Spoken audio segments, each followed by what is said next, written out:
Charter schools in Rochester have outperformed traditional schools in the Rochester City School District on a regular basis. Their graduation rates are above 90%, while the city's is around 50%. Now, despite this success and waiting list at every school, not a single new charter school opened all last year. In this New York State Exposed Education report, we asked what's standing in the way of more charter schools from opening. It could only benefit communities to have these additional choices. This is going to be your title. Tyne Haflinger has a daughter in 3rd grade. She was excited about the possibility of sending her to a charter school near her home in Macedon. The opportunity for smaller classes definitely was a draw, that the teachers would be able to sit with her and give her that extra attention. That school, the Finger Lakes Academy, was slated to open in Canandaigua.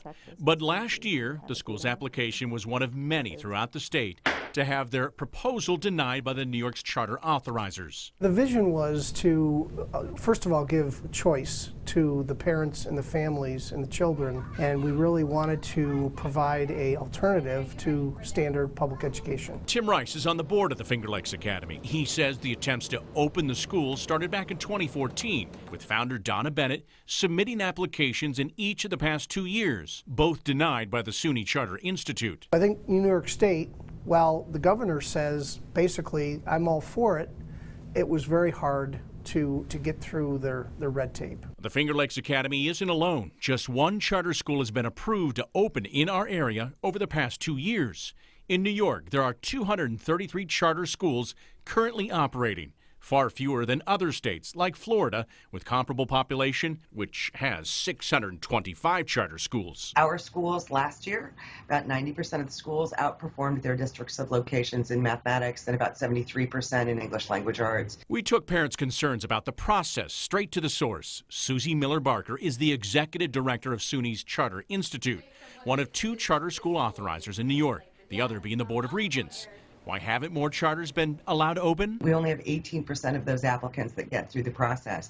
So we are a pretty rigorous process to go through. Do you think it might be too strict for these schools to get that application process approved? It may be considered a very rigorous process, but we think we do a great job of creating an environment where good applicants can create great seats for kids, and that's our interest. What do you say to those parents that are saying that the application process is standing in the way of them getting into a charter school?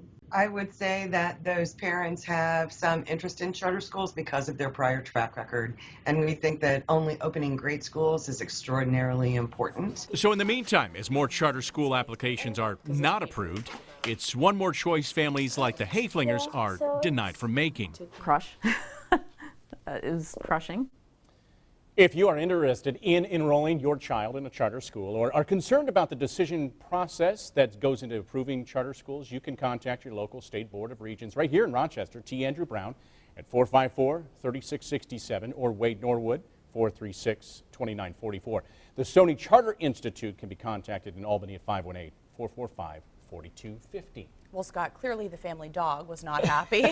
But right. How many applications were there this year for charter schools? This is going to make that dog growl even louder. The SUNY Institute alone saw 60 applications. Get this, only one was approved. Oh, that's wow. Actually fewer than the 18% the executive director cited as its annual average of approval rate. Coming up at 6, we're going to hear from a local man who actually recruits charter schools to Rochester. Interesting. We look forward to that. Thank you, Scott. Let's